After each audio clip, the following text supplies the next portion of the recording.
Welcome to the Downtown, brought to you by Arlington Citizen Media. I am Daryl Smith Jr., and to my right is... I am Rody John, and to my right is... Amy! And today we are going to talk to the proprietors of Pantego's coolest place, David and Amanda from New Main Brewing, about the birth and the hiccups that come along with the new business, IPAs, and how New Main is quickly becoming a community hub. And we make our next stop on the Arlington Citizen Media Tournament of Toppings, this time Candlelite Inn. Stay tuned for that, it's a good one. Then we sit down with Victor and Garret from Arlington Distorted to talk about community growth, podcasting, and the music and arts scene here in Arlington. So what have we been up to since we last did the show, what feels like eons ago? It does seem like forever ago. We went on a summer hiatus. We did, got kids 2.5 weeks instead of 2. We all need vacations. We did go. Amy and I went to the Truth Vinyl open mic last Thursday, which was cool as always. We actually talked to the other member of Arlington Distorted who wasn't on the podcast on this interview, Eli. And the Garret secret, was there. the secret member. Not really a secret. He's out there. Eli's awesome. Eli is awesome. I was really glad to talk to him at Truth Vinyl. It's really cool, like seeing the community come together and focus on everyone's art and be supportive of that, and also to have like great places like Truth Vinyl to do that. It's all happening. It's all coming together, guys. All right, we are here with David Clark and Amanda from New Main Brewing. How are y'all today? We're doing great. Thanks for coming. Thanks for We are having us. excited to be here. We are drinking some New Main beer, Yes. which is very excellent. What did we get, Rody? Do you remember? The nobody else is doing it. Yeah. Yes. We're Brown loving it. IPA. What did you get, Frado? It's very enjoyable. Amy did not get anything, but that's okay. Next time. So, what is the New Main Brewing origin story? Like, where did the genesis of the idea come from? The very, very beginning started like a lot of breweries. Got a homebrew kit, made a batch of amber ale that was terrible. Drank every drop. But what I really kind of latched onto early on was just the idea of learning more about craft beer. It was great to have all these exciting things. It was the beginning of the real big boom in craft beer, especially in this area of Texas. And what I wanted to know more was how to brew better beer at home, how to be able to taste beer and know what I'm talking about, not just be that guy at the bar that, oh yeah, I like IPAs. Like, well, what do you like about IPAs? So right. we would go out and get mixed 6-packs. We'd of the same style. So we'd always have, if we got an IPA, we'd get Dogfish Head. Right. We'd get, I think Mosaic had just come out, Communion had just come out. So we wanted to try and compare the same style across different breweries, figure out what we liked about it, what we didn't like about it, what we wanted to try and reproduce. So it basically, I started a blog to keep track of that kind of stuff. Brew days, different breweries we've went to, and then it turned, after a couple of years, we started putting our beers in competition, started doing pretty well, and so I changed the tack a little bit to, okay, well, the people that are reading the blog want to know more about the craft beer scene, like I do, so let's start bringing on brewers. And it was around that time that we met Wade and Sean over at Division right before they opened up. They invited us into their home and shared some of their beer with us and just showed us what craft beer culture is. It's sharing and sharing knowledge, sharing beer, sharing each other's companionship. So it was just something that was really starting to resonate with us, and the more we looked into it, the more we realized if we're ever going to do it, we need to do it soon.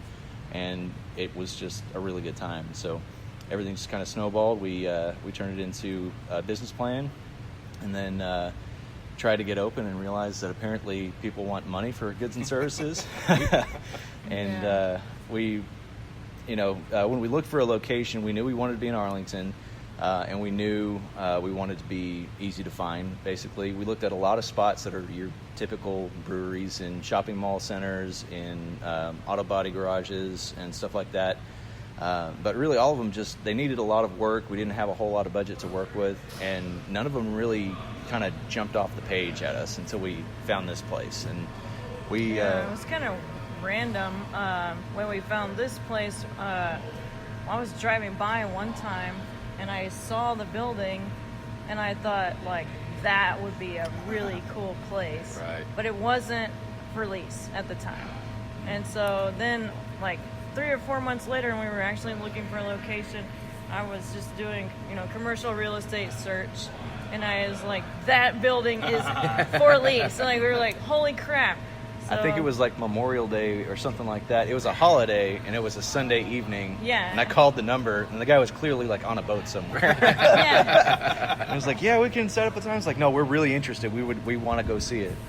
So we finally got in, and I was telling you all a little bit earlier, like we didn't really have a whole lot of budget to play around with, and the budget that we had for brewing equipment basically went to installing fire sprinklers in here. So after we signed the lease and everything, the town officials came and looked at the space, and they're like, this building doesn't have sprinklers.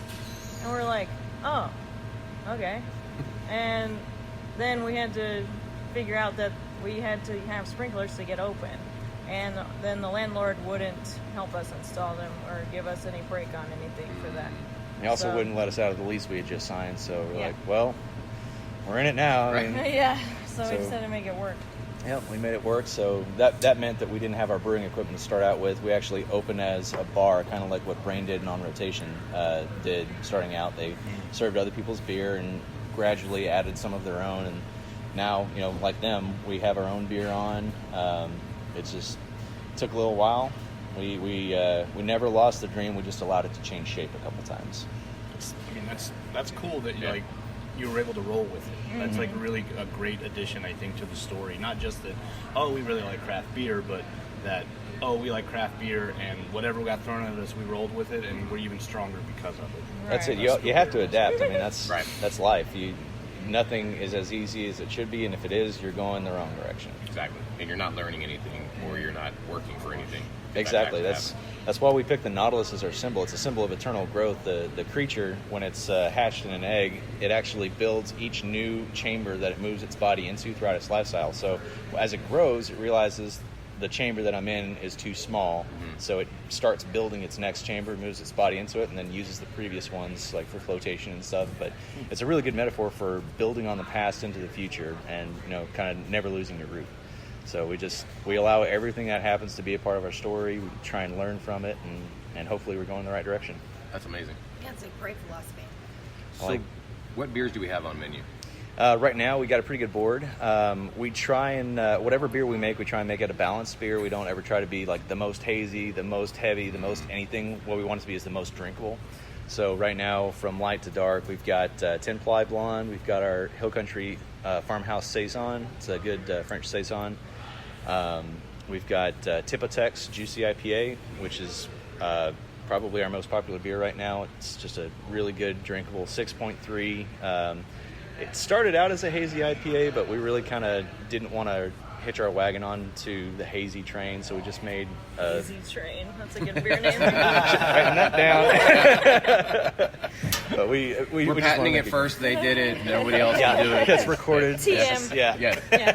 That's a verbal trademark. Yeah. So we've got that one. We've also got its big brother. It's a big West Coast IPA called Double Victory. We also have some of our one-offs. So we do our big batches on the electric 3.5 barrel system that we have now. And then, we keep some in-house and go sell that out in the market. But we still have our pilot system running with little one-offs every now and then. So you guys are drinking, nobody's doing it. It's kind of a play, For a long time, a lot of the brewers like, I'm not going to make a hazy IPA. When they finally did, a lot of them's like, everyone's doing it, or this one's ours. Or Gotcha. So just kind of tongue-in-cheek, like, well, nobody's doing this. And it's a recognized style. You can look it up in BJCP right now. So we want to do that one. We also have Tropic Night, which is our tropical stout. It's another severely, criminally underappreciated style. Just a little bit sweet. It's not like a milk stout, but use a little bit of Galaxy hops in there and let the fermentation get warm to promote some esters. And so it's just an interesting, nice chocolate roasty, but with a little bit of fruity character to it. And then what else? 303 ESB. ESB is another beer that, for whatever reason, people they don't appreciate English beer like they should. English beer is meant to have several and still be okay and have a good conversation. It's more about the conversation than it is the beer. So we named ours 303 ESB. Because we're on 303. Pioneer. Yep, 303. And then ESB, we joke, stands for East of Smithbury. Ah, It's a okay. little crossing street. Yeah. We don't ever like to tell people what ESB stands for because they hear extra special bitter and they're like, all they hear is I don't extra want bitter. that. I Yeah. want bitter. I was like, And it's they're actually quite malty. So, yeah. but it's you know, we like as often as possible we try and brew a beer to style, if for no other reason than to give people kind of a roadmap of what they're expecting. You know, we can do some really fun stuff. Like Hop Fusion does a really good job at blending styles, really just going for a flavor profile and executing the hell out of it, and that's awesome. And I love all their beer. We can't pull that off here because we have a lot of people that are very new to craft beer. Yes. The more framework we can give them for starting their own craft beer journey, like the more they're going to enjoy it. Is kind of our opinion. So I noticed you guys have ciders, and a lot of the breweries around here do. When did you guys introduce the ciders? We've kind of always had them because Okay. we started as the bar first. Right. So we just have always kept them on just for those the gluten-free folks, and then Right. people like come in and they're like, well, my friend can't drink beers, but they don't want to come. And you're like, well, we have all this other stuff. We're just trying to have something for everybody.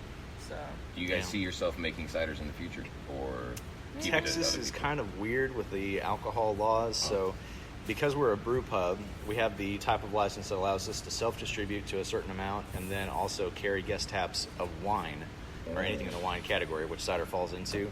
We can't have guest taps of beer anymore because beer we leaves our self-distribute. place.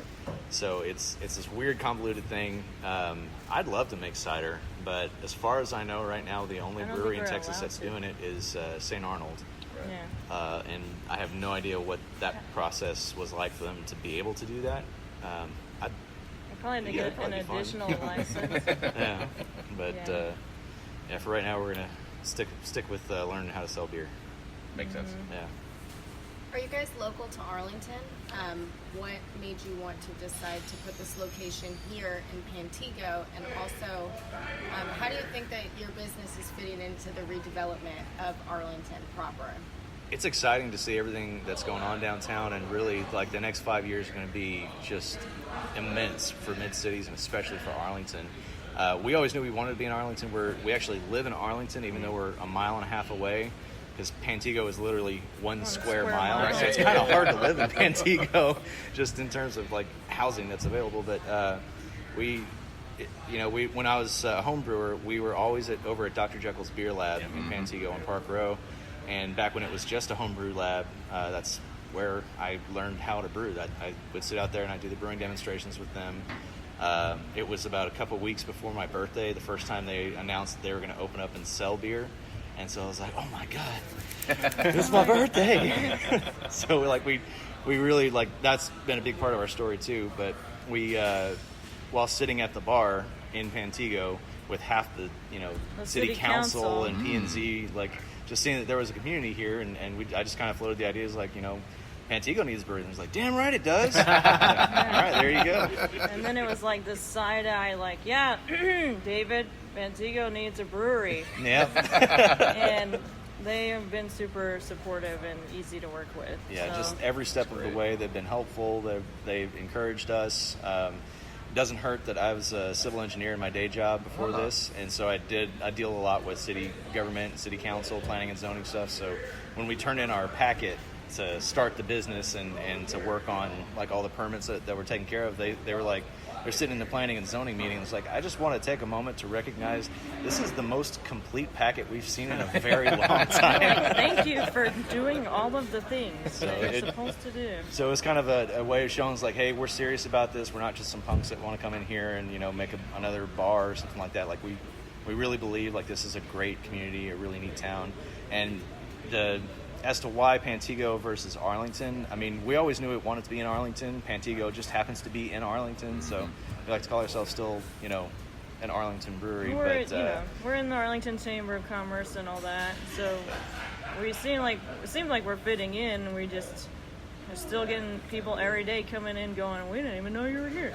Yeah, and we were talking with some of the guys at Division last night. They still get that every day. They've been open for 3 years now. Oh yeah. So it's just it's exciting to see all the growth in Arlington, and I think we all got started legal Division in Arlington and us. At the same time. Started at a good time to where we can really kind of grow with the growth. So I'm really looking forward to it. That's gonna be fun. I don't know. So what do you see in the future for the brewery?